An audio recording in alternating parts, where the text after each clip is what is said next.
বন্ধুরা দেখো, এখন হচ্ছে ভোর 3:45 বাজছে।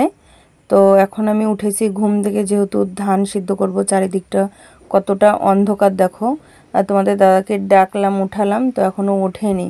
ও উঠবে নি, দুজনে মিলে একসঙ্গে কাজে লাগবো। এদিকে দেখো ধানগুলো হচ্ছে 3 কড়াই হয়ে গেছে, নামিয়ে নিয়েছি। আর হচ্ছে এই যে গামলাগুলোতে ছিল, 1 বস্তা পুকুরে ছিল, ওগুলো এনে মানে সব এখানে কি বলে, পুকুর থেকে তুলে এনে এখানে সিদ্ধ করা হবে। তো আমি ঝাঁটা দিয়ে যেগুলো মানে ধানটা নামিয়েছে তোমাদের দাদা, যেটা ছিল সেটা হচ্ছে ঝাঁটা দিয়ে ইয়ে করে নামিয়ে নিচ্ছি, ঝাড় দিয়ে। তো এইভাবেই কিন্তু করতে হয়। তো আমার বাবার বাড়ি ওদিকে কিন্তু হাঁড়িতে হাঁড়িতে করে ধান সিদ্ধ করে। এখানে এরকম বড় বড় কড়াই এইভাবেই সিদ্ধ করে ধানগুলো। তো আমি হচ্ছে জাল দিচ্ছি, যেটা গুঁড়ো, আমাদের এখানে না এই কুড়ো, ধানের যে কুড়ো হয় সেটাকে গুঁড়ো বলে। তো যাই হোক, কুড়ো দিয়ে আর খড় দিয়ে হচ্ছে খানিকটা জাল দিয়েছি। কালকে অনেকটা খড় এরকম মিলে দিয়েছিলাম। উনুনটা নিভে গেছে, ওই জন্য ধরিয়ে নিচ্ছি উনুনটাকে। তো দুজনা মিলে মানে বাড়ির সবাই মিলে যদি কাজ করা হয় না, তাহলে কাজটা অতটা যে কষ্টটা সেটা গায়ে লাগে না। তো আমরা দুজনা মিলেই করে নিচ্ছি। আর 2 ছেলে এখনও ঘুম থেকে ওঠেনি, ওরা ঘুমিয়েই আছে। তো সেই ভোরবেলা ভিডিও স্টার্ট করে আর মানে অন করাই হয়নি, এতটাই এইদিকে ব্যস্ত ছিলাম।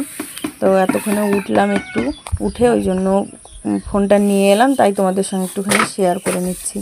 আর উনুনটা যেহেতু মানে নিভে গিয়েছিলো, ওই জন্য ধরানোর জন্য খড় দিয়ে নিলাম। তারপরে দেখো আমি হচ্ছে কুড়ো দিয়ে জাল দেবো। তো এটাও কিন্তু একটা কি বলবো, এখানে এসেই শিখেছি এই কাজটা, মানে কুড়ো দিয়ে এইভাবে জাল দেয়া।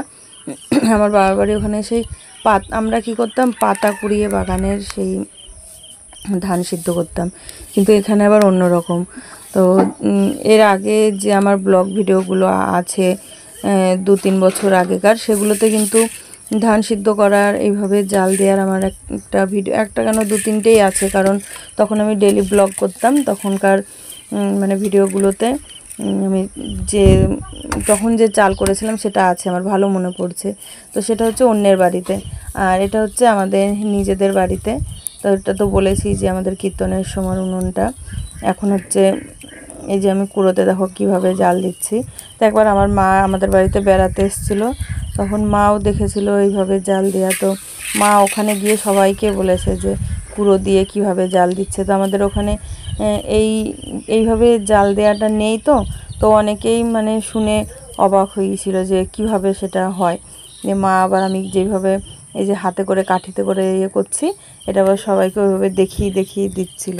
তো সবাই তো মানে আশ্চর্য একবারে, যে এটা আবার কিভাবে হয় যে কুড়ো দিয়ে ধান সিদ্ধ করা। এদিকে দেখো উনুনটা ভর্তি হয়ে গিয়েছিল, তো ওই জন্য ছাইটা তুলে নিলাম। আর হচ্ছে ধানটা সিদ্ধ হয়েছে, এবার মানে ভাপ দেবো যেটা। তো খড়ে আর কুড়োতে জাল দিতে গিয়ে উনুনটা ভর্তি হয়ে গেছিলো, ওই জন্য কড়াই নামিয়ে তুলে নিলাম। এবার হচ্ছে আবার বসিয়ে দিয়েছি। আবার এখন ধান ভরে দেবে তোমাদের দাদা, আর আমি হচ্ছে জাল মানে যেটা বলে কি জাল দেব। আর যেটা সিদ্ধ করেছি সেটা এখানে মিলে দেওয়া হয়েছে। গুড মর্নিং ফ্রেন্ডস, তো সবাই কেমন আছো? আশা করছি সবাই খুব খুব ভালো আছো। আর তোমাদের স্নেহ ভালোবাসা আশীর্বাদে তোমাদের মনিকাদি ভালো আছে। বিন্দাস নাই, মাইন্ড ফ্রেশ নাই আজকে। লাইনটা এলো, লাইনটা চলে গিয়েছিল। ওই দেখো হচ্ছে যেগুলো কালকে 3 কড়াই সিদ্ধ করেছিলাম, এই ভাপ দিয়েছিলাম, সেটা আজকে 4 কড়াই সিদ্ধ করা হয়েছে। আর আজকে ভাপ 1 কড়াই নামিয়েছি, ওই যে আরেক কড়াই নামাবো, তাহলে 2 কড়াই। এখনও 6 কড়াই 6.5 কড়াই হবে। তো তাহলে কি আর এই গরমে ওই খড়ে কুড়োতে জাল দিয়ে মাইন্ড ফ্রেশ থাকবে? কোনো দিনই থাকবে না, মিথ্যা কথা বলে লাভ নেই। এই যে এটা এবার তোমাদের দাদা নামাবে। আর আমি কালকে চা করে রেখে, মাথা গন্ডগোল হয়ে গেছে, রুটি করে রেখেছিলাম, চাটা করব। চাটা বসায় লাইনটা ছিল না, তোমাদের দোকানে একজন এলো, ওই জন্য দোকান গেল। আর আমটা দেখতে পাচ্ছ, ওই দেখো থালাতে, এই আমগুলো হচ্ছে সেজো জায়ের ছেলের শ্বশুরবাড়ি থেকে দিয়েছে আমতি। উফ বাপরে, এটা দেখো অবস্থা। আর এত ধোঁয়া হচ্ছে, ছাই তুলে নিয়েছি, কি অবস্থা। আর দেখো ধানটা ওখানে আছে, একটু নাড়া দিয়ে নেবো। আমি আগে চাটা বসাই, খেয়ে নেই, খিদেও লাগছে, 7:30 বাজছে এখন। এই দেখো এখানে এখনো 3 বস্তা থাকলো, কালকে 4 করাই হবে, সব দিলাম না, প্রচণ্ড রোদ উঠেছে আর গরমে অস্থির হয়ে যাচ্ছি। 4 কড়াই দিলাম, কালকে 3 কড়াই দিয়েছিলাম, আজকে 4 কড়াই দিয়েছি। দেখো সব নামিয়ে দিয়েছি ওখানে, কুমড়োর ধান পড়ে গেছে না, পটপট পটপট করছে।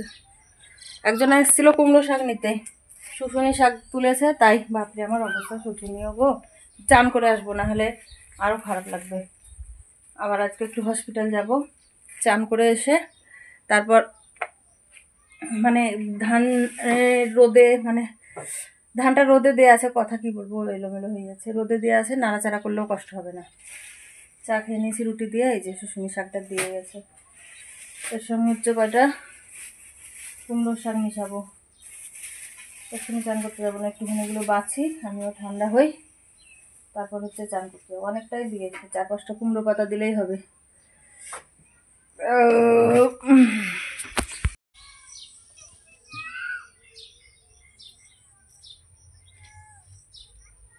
ভরবা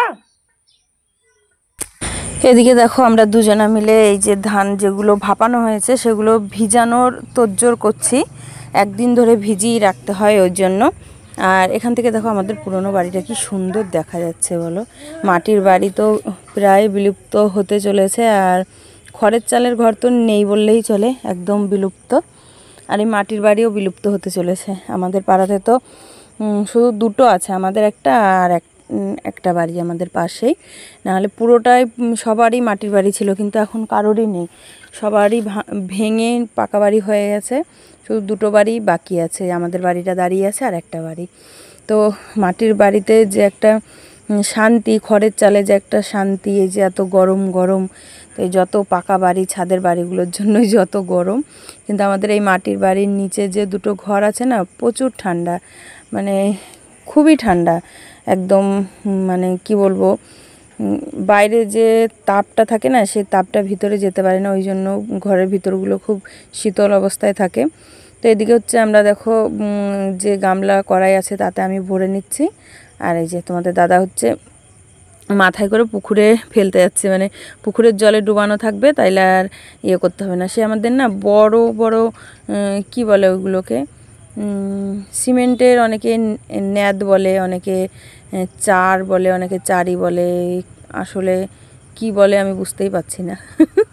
তো যাই হোক সেটা আমাদের নেই, ওই জন্য আমার এই বড় বড় গামলাগুলো ছিল ওতে দিয়েছি, আর এই যে ও হচ্ছে বস্তায় করে ভরে রেখে আসছে পুকুরে, একদম আমাদের ঘাটের সামনে, পারলে একবার তোমাদেরকে দেখাবো। আর আমি হচ্ছে ভরে দিচ্ছি। তো একজনের তো কাজ না, কাজটা যখন যে কোনো কাজ আমি সবসময় বলি যে সবাই মিলে করলে পরে কাজের ভারটা কমে যায়, তো আমরা দুজনে মিলেই কাজটা সেরে নিচ্ছি, ছেলেদের কোনো পাত্তা নেই। আর এখানে যে বস্তাগুলো বিছিয়ে ধান আমরা ঢেলেছিলাম সেখানে অনেকটা ধান পড়েছে, সেগুলো আমি গুছিয়ে নিচ্ছি। আর গরম এত পড়েছে, রোদ প্রচুর দিয়েছে, আর রোদটা সত্যিই দরকার, কারণ ধান থেকে মানে ধানের চাল করতে গেলে পরে রোদটার দরকার। সেচদিরা যেমন চাল করলো তখন মেঘ বৃষ্টি, মেঘ বৃষ্টি এরকম হলে পরে একটু সমস্যা হয়, মানে সেই ধান একবার তোলো, আবার রোদ হলে পরে আবার মিলে দাও, এই ব্যাপারটা থাকে। তো রোদটা এরকমই চাইছি, আমি ধানের চাল করছি বলে চাইছি, কিন্তু যারা এমনি বাড়িতে আছে তারা তো চাইছে না, কেউই চাইবে না যে এতটা রোদ গরম হোক, রোদ চাইবে কিন্তু এরকম মানে ভ্যাপসানো সকালবেলা দেখো 8:30 বাজছে, তো কেউ বলবে যে 8:30 এতটা রোদ আর এতটা গরম পড়ে গেছে এখনই। তো আমি হচ্ছে এই যে যে ধানগুলো ভিজাতে দিয়েছি তাতে একটু জল কম ছিল, দিয়ে নিলাম, আর যে বাকি কাজগুলো আছে সেগুলোও গুছিয়ে নিচ্ছি, কারণ এখানটা কাজ করে ফেলে রাখলে পরে সে আমাকেই করতে হবে, কেউ তো আর করার নেই যে করবে, ওই জন্য সব গুছিয়ে একদম ঝাটপাট দিয়ে তারপর একবারে চান করে আসবো, না হলে সেই ধানের কাছে থাকতে পারবো না গরমে। তো বন্ধুরা দেখো চান করে এলাম, কারণ ওই ছায়ে আর রোদে গরমে এতটাই বিরক্ত লাগছিল। চান করে এসে এক জায়গায় ভাবলাম বেরোবো, তো প্রথমে যাদেরকে নিয়ে যাব তাদেরকে পাচ্ছিলাম না, এবার এতক্ষণে তোমাদের দাদাকে ছাড়লাম, আমি ভাবলাম যে আমি যাব তাইলে ও বেরোবে না, ওকে ছেড়ে দিলাম যে তাহলে তুমি বেরিয়ে যাও আমি থাকছি। এবার ও এসে বেরিয়েছে আর তারা এখন ফোন করছে, এবার কি করবো বুঝতে পারছি না। দেখো ওদিকে ধানটা আছে, দেখতে পাচ্ছ? দেখা যাচ্ছে কিনা রোদে একদম। এই যে এদিকে ধান আছে, ধান কটা একটু কি যে বলে একটু পাতলা আছে তো, আর একটু মোটা করে দেবো। কারণ বড় ছেলেকে বসিয়ে দিয়ে যাবো ভাবছি, দেখি ও কি করে। ও যদি তা দেখো আমি হচ্ছে রেডি হয়েছি, শাড়িটা চেঞ্জ করে নেব। তার আগে ধানটা বললাম না একটুখানি জড়ো করে মোটা করে মিলে দেবো। আর বড় ছেলেকে ফোনে দেখি পাচ্ছি কিনা, ফোনে যদি পাই তাহলে মোটা করে মিলে দিয়ে যাবো, না ঢাকা দিয়ে যাব, কারণ আমাকে যেতেই হবে, কিছু করার নেই। তো এখন বাজছে 6টা, তো দেখে মনে হচ্ছে যে 6টা বাজছে, এখনও মনে হচ্ছে যেন কতটা বেলা আছে, কিন্তু আরেকটু পরে ঝুপ করে একদম সন্ধে হয়ে যাবে। তো যেটা তোমাদেরকে দেখানোর জন্য এলাম, আরও দুটো ছিল বোধহয়, ঘাস কাটতে এসে কেটে ফেলে এসে বোধহয়, বুঝতে পারিনি। দাঁড়াও দেখো, এই দেখো আম খেয়ে ফেলেছি, দিয়ে দেখো আঠিগুলো থেকে গাছ বেরিয়ে গেছে, দেখেছো? এরকম আরও দুটো ছিল এই দিকটাতে, এইখানটা করে ছিল দুটো, এই যে এই দিকটা দেখতে পাচ্ছি না। আর এই কুমড়ো গাছগুলো লাল হয়ে গেল, এগুলোতে কুমড়ো হবে না বুঝতে পারছি, শাক খেয়ে নিতে হবে। এই কাঠগুলো অনেক দিন আগে চেলিয়ে রেখেছিল তোমাদের দাদা, কিন্তু ওই যে বর্ষা শুরু হয়ে গেল বলে ইয়ে করা হয়নি, মানে জ্বালানি হয়নি। আর এই যে তিরপলটাকে গোছায়নি, এভাবেই রেখে দিয়েছে। বাপরে, এটা সকালবেলায় ঘুম থেকে উঠে দেখলাম ছিল, সারাদিনে বলেছে। তো এখন একটুখানি কাজ আছে, করে নেব। আর দুপুরে এসে রান্না টান্না করে খেয়ে দিয়ে আর একটু মনে হয়নি যে ভিডিও শ্যুট করি। আর এতক্ষণ এইখানটাতেই এত পাখি ডাকছিল, এত পাখি ডাকছিল, প্রচুর কিচমিচ কিচমিচ করে করে। আজকেও দেখুন উনুনের ছাইটাকে তুলে ফেলেনি। আর এখানে এরকম মানে আর্ধেক ইয়ে করে ভর্তি হয়ে গেছিলো উনুনটা, ওই জন্য তারপরে ছাইটা তুলে রাখা হয়েছিল এখানে। আর উনুনের ছাইটা দেখি সন্ধ্যের পরে তুলে একবার চান করে নেব। চান তো না, গাটা একটু ডুবাবো।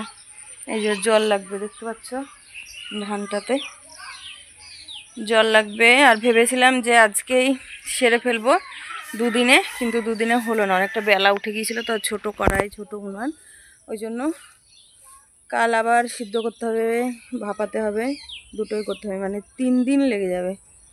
কিছু করার নাই, করতেই হবে।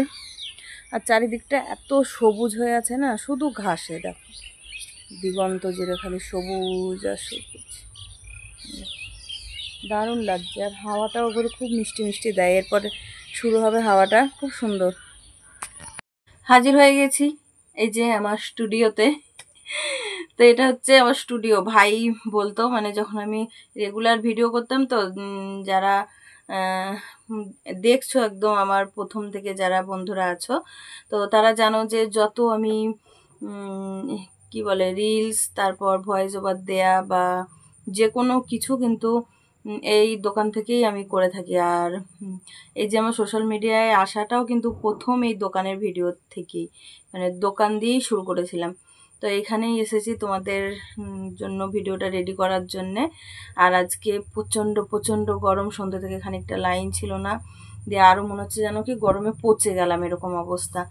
তো ওই জন্য এখন রাত অনেকটা হয়েছে, ভাবছি যে ভিডিওটা রেডি করে দিই তোমাদেরকে, না হলে কাল পাবে না, আবার সেই ভোর ভোর উঠতে হবে, ধান সিদ্ধ করার আছে। তো চলো আজ এই পর্যন্ত, সবাই ভালো থাকবে, সুস্থ থাকবে, দেখা হবে আর একটা নতুন ভিডিওতে। আজকের মতন টাটা।